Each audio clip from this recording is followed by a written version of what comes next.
All right, everyone. Dan, we are on time today. Just wanted to let you know that. And we had a little bit of technical difficulties here, but I'm gonna get Kurt on the line. So let's start with that. Everyone, today we are going to be talking about digital marketing strategies for skeptics. We got Kelly Berry coming on. It's going to be a great show. We're really ready to go, and we're going to get things started. So let's get Kurt up here with us. Kurt, how are you doing today? Kurt, what? It doesn't look like Kurt to me. Whoa. Kurt, you've grown hair. You've grown hair. What's going on? I was just Damon, how did you find me? I thought you said you were in Utah riding bike, and now you're where Kurt is at, and you came on instead of Kurt. How did that work? I'm just here looking out my window at the.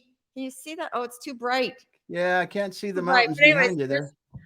There's big rocks back there. Well, Gail, if you're here today, why don't you help co-host? You know what? That sounds great since I'm here anyways. Right? Yeah, might as well. This is awesome. Gail. Well, we're going to talk to Kelly Berry here. We're going to bring her on stage, and we're having a little bit of fun. Kurt is actually on the weekend with his family. It's awesome. He's in Florida. Hopefully he's got sunscreen. We don't want him to come back with a burnt bean. That's for sure, because that's not good. So we're going to bring, we're going to bring Kelly online right now. So Kelly, awesome to have you here. We got Kelly Berry here today. Welcome, Kelly. Hi, Damon. Hi, Gail. It's good to see you. Yes. Nice to meet you. Yes. Yeah. All right. Happy to be here. All right, everyone. Welcome once again to the Manufacturing E-commerce Success Series. I'm one of the co-hosts, Damon Pistolka, and with me today, I have the guest co-host, Gail Robertson, up taking the stage for Kurt Anderson. And then we have Kelly Berry from Learn, Start, and Grow and ResourceAbility that's going to talk today about digital marketing strategies for skeptics, which I love this topic because who haven't you met in business that's been around for a while that is not a skeptic? That's what I want to know. Yeah, there certainly are plenty of skeptics, and there's plenty of reasons to be skeptical too. So it's a topic that's near and dear to my heart as I work mainly with small B2B manufacturing businesses in my practice. Yeah. So that's why. And one of the other things that Kurt said is he said he met you through the Dory Clark group. The recognized experts. The recognized experts. You guys were first introduced there. Mm-hmm. And he actually told me that Dory is going to be on our show in July sometime. So, I think he mentioned that to me too. That's pretty exciting. It's going to be fun. So now you've been doing, your road into marketing is a little different than some because you started out at Nestle as a quality. I didn't write the top quality assurance analyst. Yeah. My background is in statistics. My undergraduate degree was in math, and my first few jobs were in statistical data analysis. And then I ended up, when I got my MBA, I ended up teaching a class at the University of Wisconsin here in Eau Claire called Applied Quantitative Methods, which is all about how to use statistics to improve businesses. Some of that statistical process control for manufacturing or quality assurance is what I did at Nestle to optimize recipes. So that was my background. So I don't consider myself a marketer at all. I consider myself, maybe an analyst and a researcher, because my path has kind of led me to be, much deeper into market research, including, teaching that and then, doing market research for clients. Really just spending a lot of my time these days with small B2B, mostly manufacturing businesses doing market research and running peer groups. And that's just really become my passion. But I do approach everything from a pretty analytical perspective. I don't have the creative side whatsoever. So I look at the numbers and what do the numbers tell you? So that's what I do. That's awesome. Well, you brought back a little bit of nightmares for me, because part of my graduate work that I did was in statistics. And actually, when I was in molding, we did a bunch of ANOVA analysis Mhm. of multiple Right. Yep. variables to see blah, blah, blah, blah. Oh my goodness. It's mind bending stuff when you can analyze things like that, but it's cool that people know how to do it. So awesome stuff. Well, I just want to say, hey, we got Elizabeth Jeffries here today. Dan, of course, you hit us. He was at 31. He was there. And then he was here when I was 30. So Dan was getting us there. And we got Ingor. Oh, Thanks for being here. hello. Ingor's Yes, here. this is not Kurt. This is Gail. Yep. We've got Gail with us here today, obviously. Christina Harrington. Yay for Eau Awesome. Claire. Yay. Yes, another Wisconsin person. That's awesome. And Dan talks about there's nothing wrong with that approach to marketing. And I believe he's right, because at the end of the day, one of the things that I think helps to alleviate skepticism is when you can prove results. Yeah, and show that things are working. And that's the challenge these days, I think. Yes. Well, and I think when you and I were talking, I had received a report from a marketing person that worked with one of our clients that we weren't involved in any of that part of their business. And I was like, this is interesting, because results in that report and results that I would think would happen weren't quite the same. I'll just say that. And I think that's an interesting point. So when you start to talk about digital marketing strategies for skeptics, what are some of the key underlying factors where you go, if you're going to help to convert a skeptic, this is base one? Well, honestly, I am a skeptic myself. So, so I'm not necessarily trying to convert people so much as educate them a little bit on the data. We know digital marketing is necessary, especially in light of the post-pandemic, when we couldn't go to conferences and trade shows or knock on people's doors. So a lot moved online. And, the data tells us that 90% of B2B customers start their journey online. So think about where do you go to start? If you don't know somebody that can give you that answer, the first thing you do is Google it, right? So that's what people are doing. And if you're looking for those customers who are looking for you, if you're not online, they're not going to find you, right? So, but when they make that decision process, most of them like to get pretty far along in the decision process, reading lots of content and looking to see what they can figure out. And so really, I think we've switched the mode of how sales works so that people are already qualifying themselves as leads. It's a self-qualification process, because by the time they've contacted you, they already know that they want to buy something, and they've already done their homework to get information on you. One of the statistics I saw was that people are typically more than halfway through making their purchase decision before they even reach out. So the whole process, the traditional sales process has been seeing a huge transformation in how it works. And if you're not creating that content online for people to find you, where will they find you? So, that's the starting point. But then how do you get them to find you online when, in my opinion, the giant companies, Google, Apple, and all the bigger corporations that have hundreds of thousands of dollars, millions of dollars in budget to be found online, how does a small business ever compete against that? How do you get found online? It used to be a whole lot easier to make sure you were on the top search, and then now it's harder and harder every day. And so, people throw money at, AdWords and content and social media, and then they wonder, does it really have an impact? Yeah. Well, Gail, I know you've got some questions here. Gail, if people out there don't know, Gail is the king and queen of curiosity. So I know you got some questions here for Kelly. Well, Gail, I just want to say one thing is that I didn't take a stats course, and it's the biggest regret. So what I do rely on is people like yourself, because, and I'm becoming very much really immersed in learning more about data, because the key is to always know who your audience is. And without doing research, you're just, it's that old saying in marketing, it used to be, you throw enough stuff on the wall and see what sticks. And that just won't, that is so outdated. Yeah. I would like to ask you a little bit about, and I did post about this on my LinkedIn, was about the 2021 Wisconsin manufacturing report. And even though that was specific to your area, I know you said it applied elsewhere, and we were just talking earlier about, that I always say, if you need to listen for the train in a distance, and if you hear the train, like, you need to either get out of the way or get hit by the train. So can you maybe talk about that? Because I know that report basically indicated what is the difference between a successful business and a less successful business?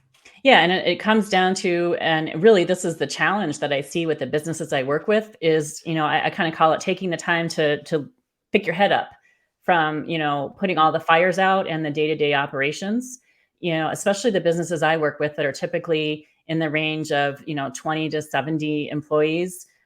Oftentimes the business owner is wearing all the hats.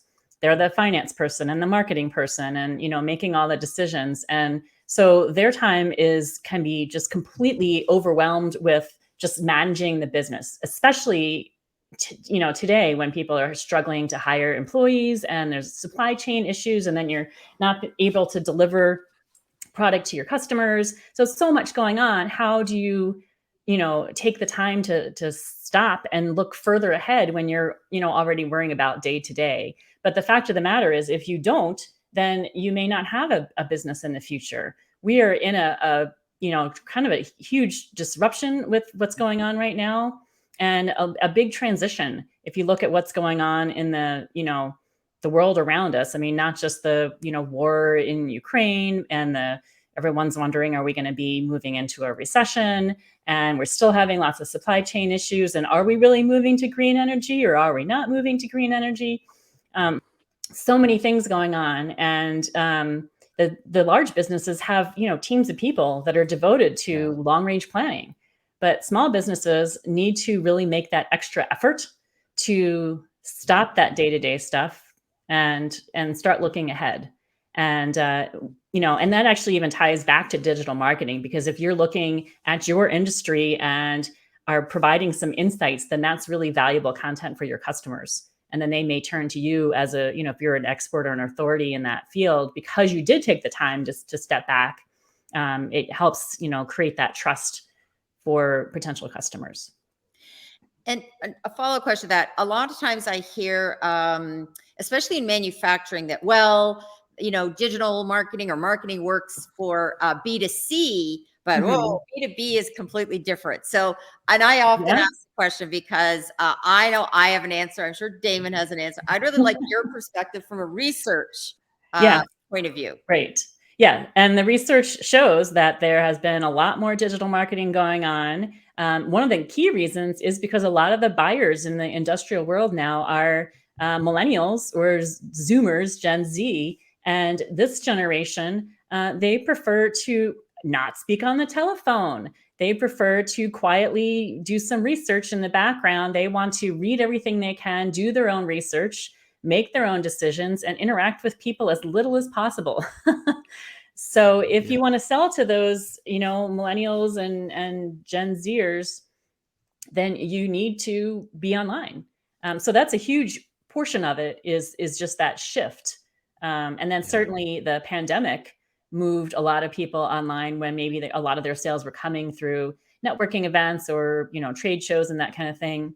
And then a lot of people were looking to maybe even be able to make that whole purchase decision online. And that's been really a huge shift for a lot of businesses who have never sold online before. The website is just a brochure, if you will, and then call our salesperson. And I think we're going to see a shift from that as well. I mean, certainly when things are custom, you can't put price quotes on there, but more and more businesses are looking to make purchases directly online without having to interact with somebody. Yeah. Okay, I got to do a Kurt. That's a mic drop moment. Yeah, there you go.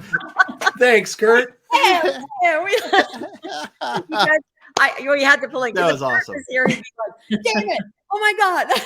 Yes. I'm trying to. Because this is incredible. This is incredible. I mean, we've been talking about this forever, right? We've been talking about, and I'll tell you what, Chris Harrington shared an article last week or the week before about native analog and native digital people. And I keep bringing this up because these people that you're talking about that are making the buying decisions are native digital people for the most part. And it will continue to be more and more of that.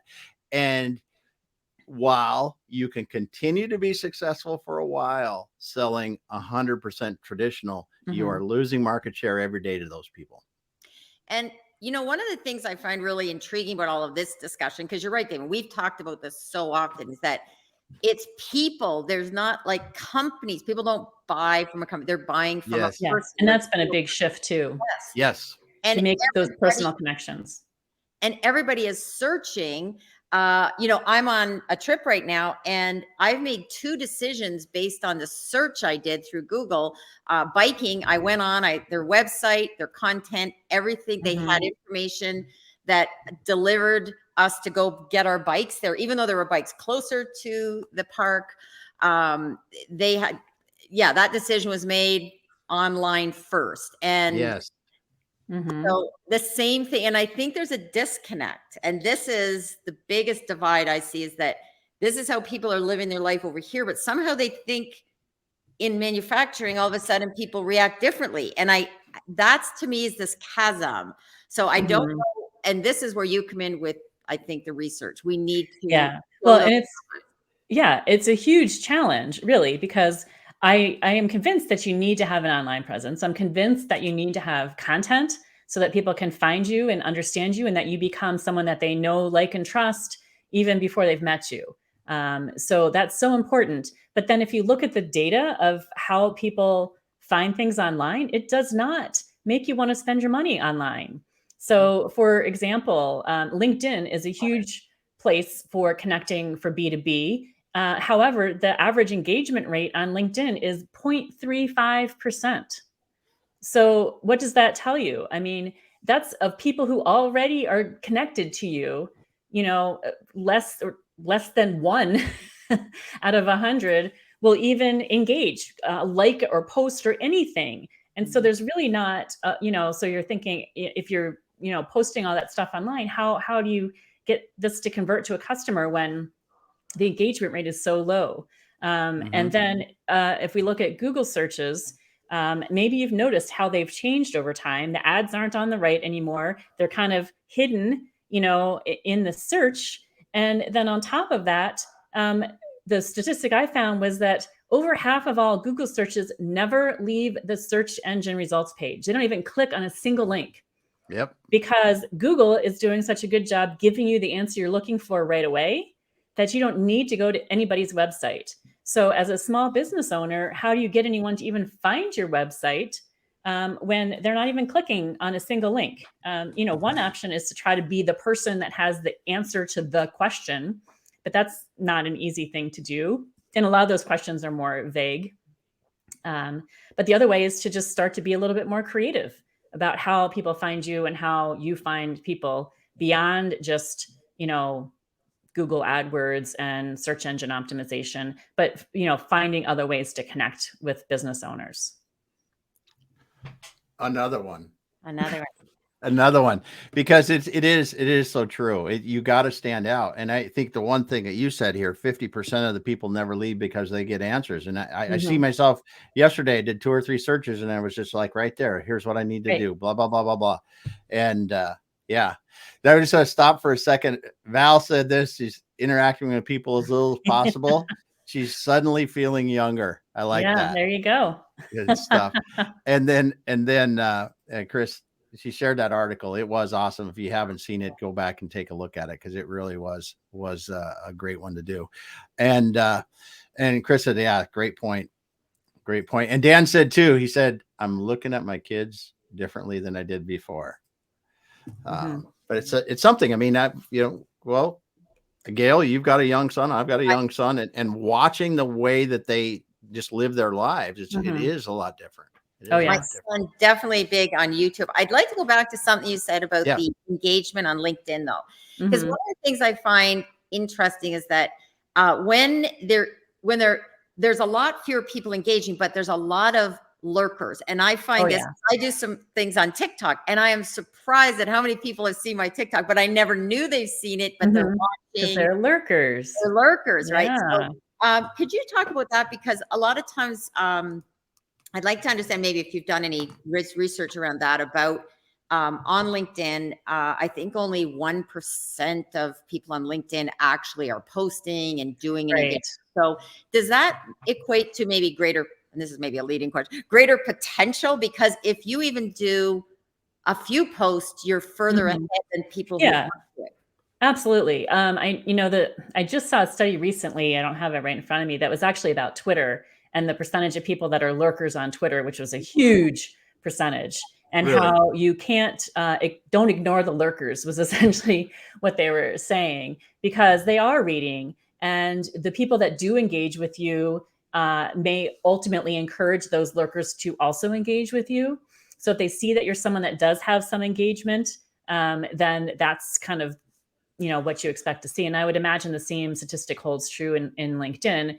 Always a lot of lurkers. People are just scrolling through and looking to see what they can find, but not making very many comments. And so if you are present and you are sharing, actual information, not just, schmoozy, salesy stuff, but helpful information, that's the key, and that's what all the digital marketers will say, which of course I'm not a digital marketer, I'm a market researcher.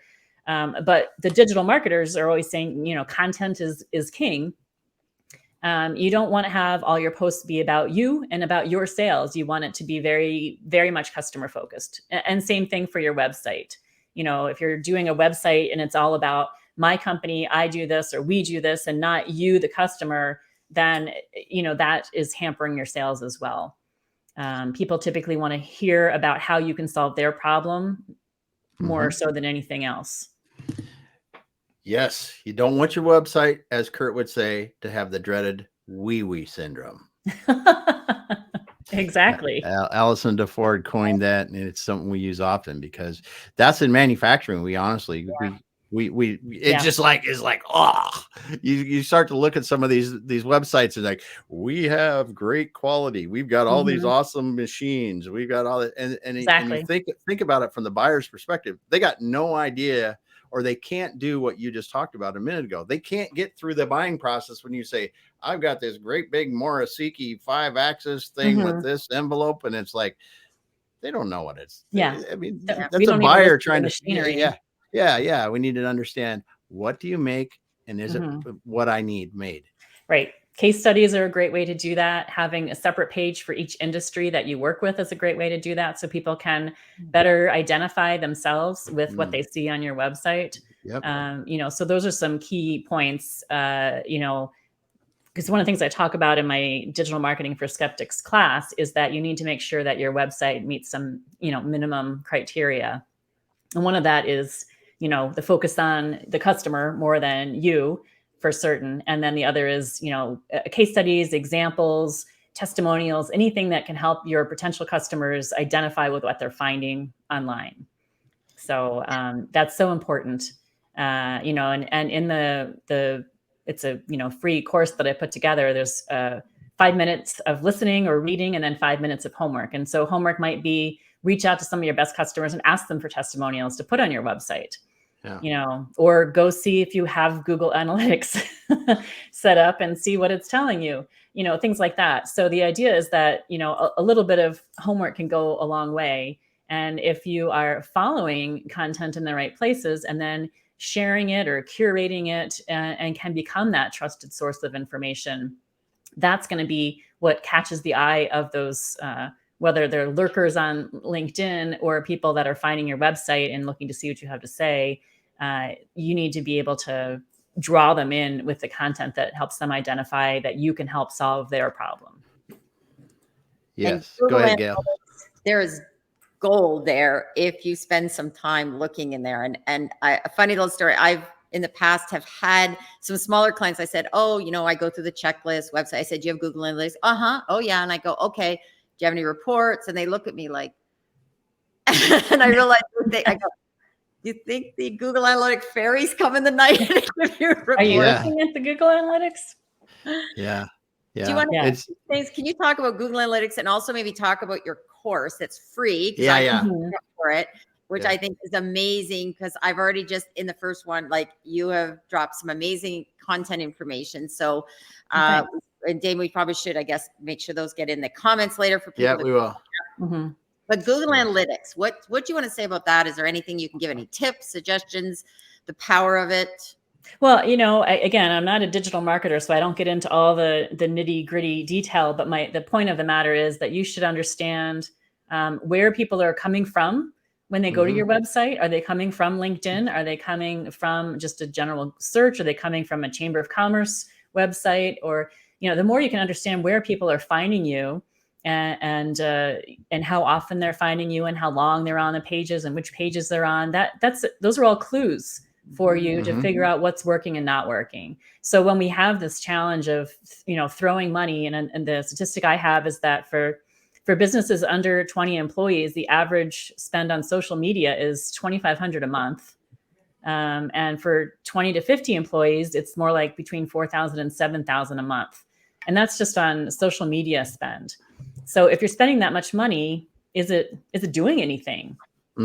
Even if people are engaging, they're liking and commenting, does it turn into a sale ever? Yeah. And so Google Analytics is a great way to see if I'm posting these things on LinkedIn, is it sending them to the web page? Are they finding that? And certainly landing pages are a great way to do that too, where you've got a specific page so you know who's getting it and where it's coming from. Because those are all, clues, little data points that can help you see what's working and what's not working in your whole marketing campaign. So how many people are going to you directly where they're just typing in your domain name? How many are going through a Google search? How many are coming through other connections? And where do you have your website, linked? Where else does it exist where people could find you? Are you on association pages or members of, organizations that would help people find you in an easier manner? Again, because we know the challenges of a Google search and having you show up on that search and having someone click on your page is just it's getting harder and harder to do. So where else are you out there that people can find you? And then are they finding you? That's one of the pieces of information you'll find out from those analytics. Yes. Gail, do you have some follow up to that?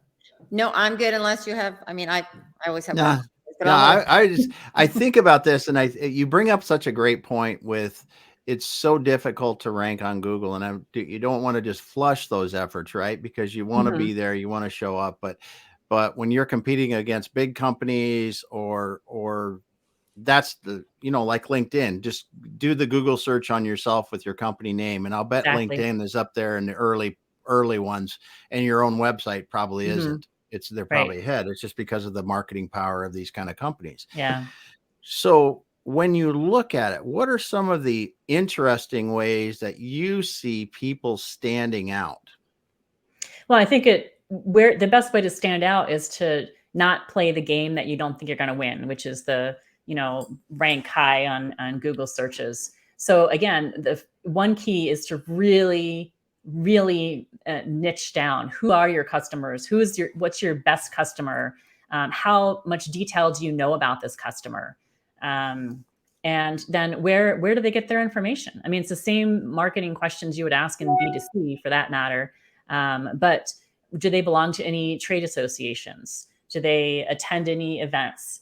And there are tools out there that can help you make some of those connections and find opportunity. So maybe rather than, paying thousands of dollars to Google AdWords, instead sponsor a podcast, where you can have a little ad on a podcast that is a popular one for people in your market or your industry. So look for some of the more obscure things. Can you find a trade association where your customers hang out, or a manufacturing association for a certain region, and again, sponsor a webinar, or join a board where you can volunteer and get to actually know some people in person, or virtually in person or whatever. So again, ultimately it comes down to those personal connections, but try some maybe unconventional ways to do that, so that if you only have a little bit of time and money, you're playing in an area where there already are more of your customers and fewer people in general that you're showing up in the right places. Yeah, I think that's great because, and Gail, you just interviewed Ray Zaganto. This week? This week you interviewed Ray? Last week. Last week. Yes. time runs together for me, but it's awesome to talk to Ray, because Ray brings up one thing, and you're as you're talking about this, Kelly, most B2B manufacturers aren't looking to add thousands of customers. They're looking to add, like Ray says, if you added 3, it's going to be a wonderful year. If you added 10, you're probably not going to know what you're going to do for the next 2 years, kind of thing. So, and that's really what a lot of B2B customers, because B2B customers need to keep in mind, because the same thing that I use to sell sneakers to the world is not what I need to be doing as a B2B person, that each client is worth $1 million. Right. Or $10 million or whatever that is. And it allows you to get much more niche down much farther, because I'm only looking for a handful of customers. Right. And I think it's a fun thing, because from a marketing standpoint and from a salesperson standpoint, you get to understand your customers a lot better. Yeah. So, right. You guys take it from here. You're just doing, this is awesome. Well, I want to add one thing, Kelly, because this is how Damon, this has always stood out. We all have our sayings, right? So mine is, I said, I'm not everyone's cup of tea, but I may be your shot of tequila. And so when I saw Ray at the trade show, he brought me a little bottle of tequila. So I kept that running. But Damon's great saying is, you want to be the red M&M in the bowl of green, which kind of puts in exactly what you were just saying, is finding those opportunities, finding those places where you can stand out, which I think is so key. Right. Yeah. Yeah. One of the things I say all the time to my CEO peer groups is, in disruption, there is opportunity. So instead of being, again. Oh, okay. In disruption, there is opportunity. Right now, if Kurt was here, right, David, he'd say, okay, everybody stop. Write this down. Breathe it in. Breathe it in. Breathe it in. I love that, because I always think, even when COVID first hit, it all depends. You can always say, the sky's falling. Woe is me. Yeah. How can we find the opportunity here? Right. Where's the opportunity? Because if there's disruption, people are looking for new solutions to problems. They're losing their brand loyalty. They're willing to try new things. This is when people are going to be more open to buying or changing their habits. And so that's where the opportunity is. Yeah. That is opportunity. And, a lot of times people, I always say too, it's like, to me, here's a simple one. If it's pouring rain outside, everybody thinks it's terrible. I'm like, oh, great. I can do work inside and not feel bad about missing sunlight. I can actually hunker down. You just got to spin it the right way. Yeah, absolutely. Need to understand. Because there are opportunities in that disruption, like you said. So from a researcher's perspective, what are some things interesting that you've learned over the last couple of years that you go, man, there's been some big changes? Well, again, one of my goals in working with businesses, as I said, to force them to look up, but it's also to look out at what's going on and all the changes that we're seeing. So, for example, 3D printing is going to disrupt a lot of manufacturing, and hasn't maybe started to do that yet. And I don't even mean that, everything's going to be made with a 3D printer, but solving parts problems, spare parts, things like that. And then you can add, the Internet of Things or artificial intelligence that's going to make a manufacturing line, it's going to tell you when things need maintenance or before something fails, and, keep things going a little more smoothly. I think we're going to see technology playing a huge role. And of course, that's a challenge for small businesses, because how do you decide when to invest in new technology? And so again, you have to think about if we're one of the first to invest in this new technology, and it means that our line doesn't stop running, or we can add, more productivity or efficiency in what we're doing, then is that worth the investment? So really paying attention to those signs of when is the time to make some good investment decisions. It's actually something I've encouraged businesses, if they have money that they've gotten because of COVID, invest that money in your equipment and your plant, and in growing, so that you can automate as much as you can. Maybe you don't need as many employees if you're automating more. And then look at the demographics. We're going to be moving into a time period where it's going to be even more challenging to find someone to hire.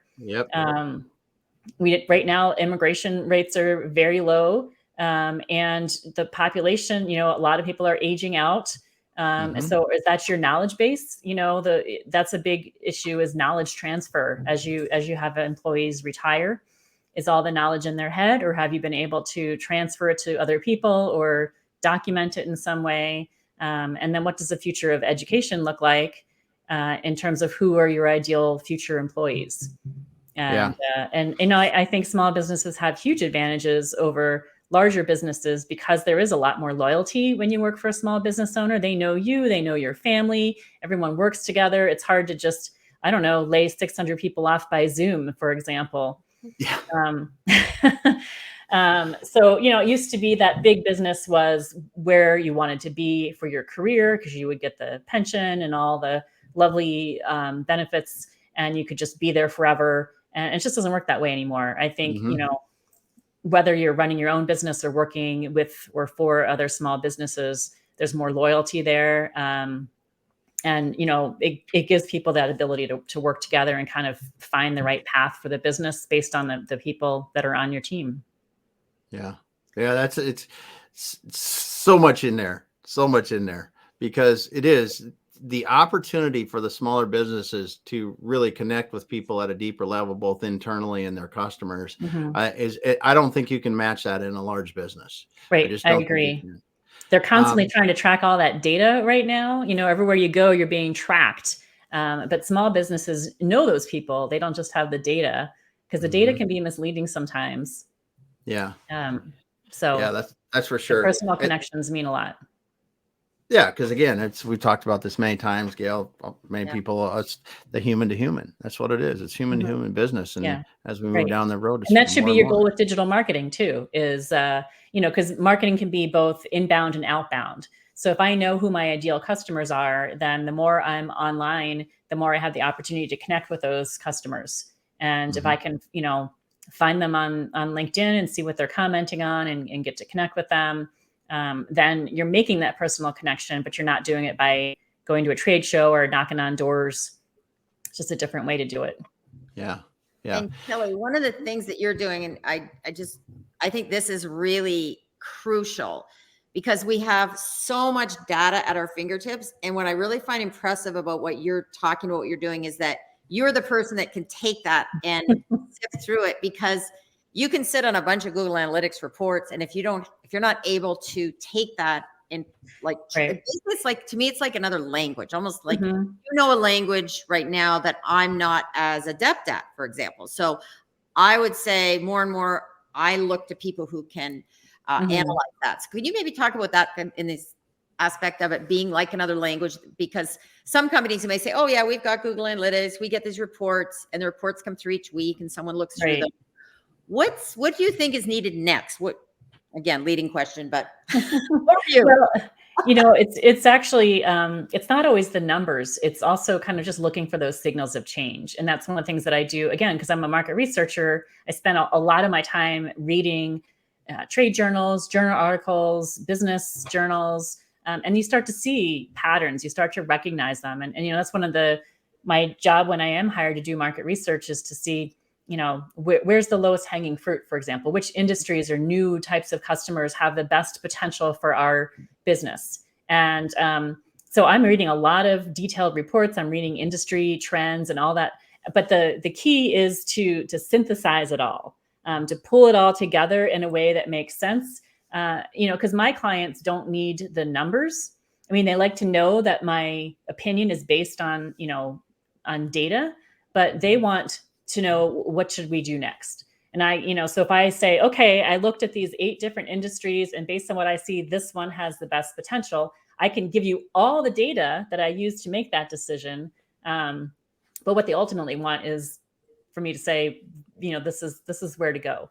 And again, this is the thing that small business owners have such a hard time doing, because they don't have the time. A lot of times I end up validating what they thought, but they weren't comfortable making that decision without someone doing the data analysis or the research. And then just kind of seeing those general trends is another place where they don't have the time. And that's kind of where I see my role is I'm someone that can do all this reading, look for those signals of change, point them out to people, and be that resource for them so that they can use that information to help drive their own strategy. That is, if awesome. you're listening, that is probably the key of everything, along with the earlier statement about, the change that this is about opportunity, is that we need more translations. David. Yes. Yeah. Exactly. Yeah. And exactly. it takes time, and it takes, I've been doing this for years now. And so just pulling it all together until I have kind of formed my own opinion or, process, I have to process everything. So, I spent a lot of time reading, and then I end up usually walking my dogs, and then it all kind of, going through my brain, and you start to make connections and see where those opportunities are. And, I have the time because this is what I do for a living, that small businesses don't. And so that's become my kind of my mission in life. And that's when I created Learn, Start, Grow, is how can I take all the stuff that I do, put it online, make it accessible to small business owners, and then hold them accountable through peer groups to make sure they're actually following through on it. You can't just hand them information, but also, that accountability piece too. Did you see that transition there that Kelly did? It was so awesome, because I was going to ask about Learn, Start, Grow and the CEO peer groups, but it is, this is, I really think the power of peer groups is not only providing information, but helping people and holding them accountable and helping them actually execute. Yeah. Because that's where we make the money. Right. Make the progress. So if I can help them first by sharing the research, making, comments and what's standing out to me. And then also, group people together into these peer groups where they're all holding each other accountable. Set aside that time, ideally once a month, spend a couple hours, step aside from the day-to-day, look ahead, see where you want to go, think about what you need to do to get there, hold each other accountable for doing it.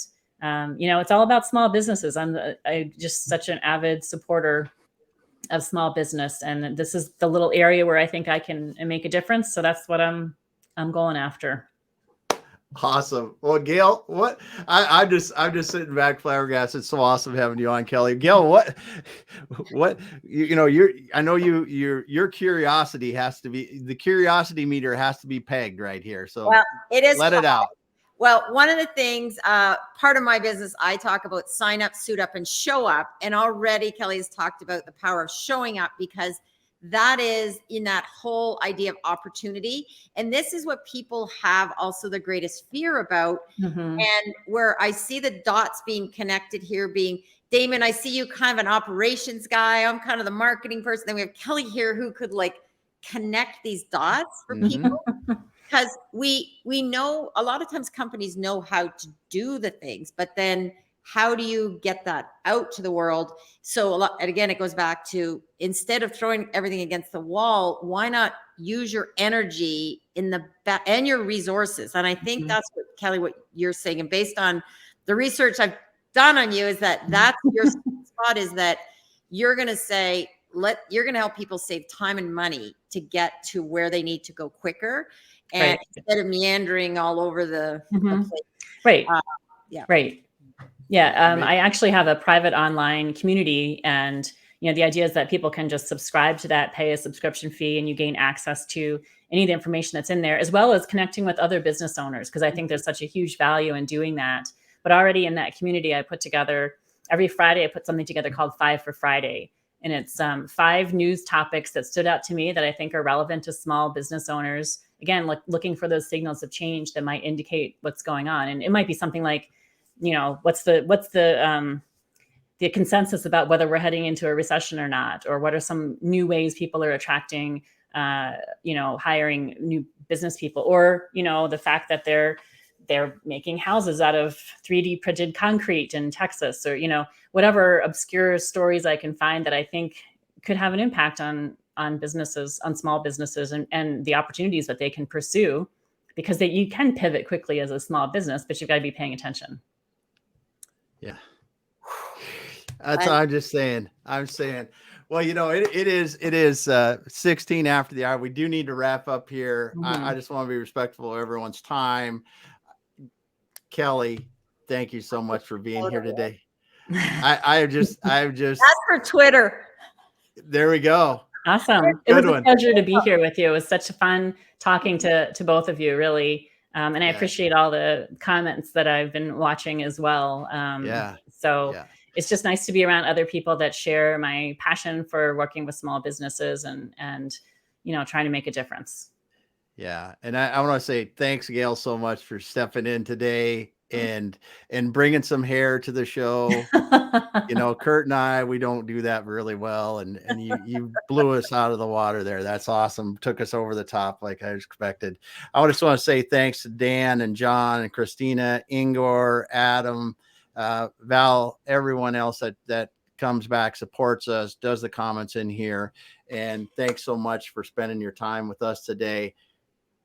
Thanks so much for being here, everyone. Gail, it was awesome. It was just fun. It was fun. I'm so glad we could get the king and queen of curiosity on here with us, because I knew that her and Kelly would do wonderful, and it was spectacular.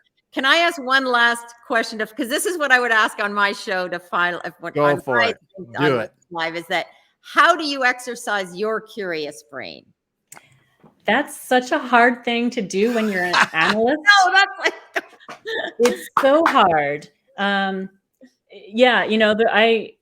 took a bunch of courses on futures thinking and discovered that to be a successful futures thinker, you have to be creative.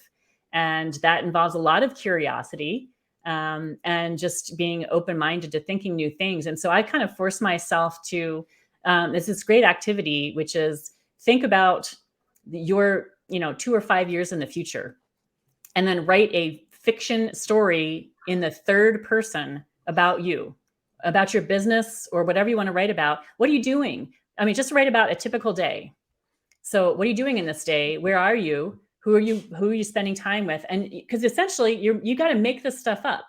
And so you've got to be curious about all the things that are going on around you so that you can see how they might all fit into what your ideal future looks like. And so, that's the piece it forces, and so I'm constantly reading because I'm always curious about, well, how might this affect things and how might that affect things? And I, spend so much time reading, but that's how I kind of all tie it in, is trying to think about what does this mean for me moving forward? What does it mean for other people, for other businesses moving forward? What are all these little things going on? What are they going to look like in a few years? If you go back a few years in time and see what was things like then, let's go ahead. But writing it like a fiction story is an interesting exercise. Wow, cool. Okay, thank you. That's awesome question. Awesome answer. That is great. Great. Thank you so much. Thank you so much, everyone, for being here. Thanks, Gail, Kelly. I just appreciate it. And we'll be back again next week. And I don't know who the guest is, obviously. Kurt's the one that pulls that together. So we'll be here. But thanks, everyone, and have a great weekend.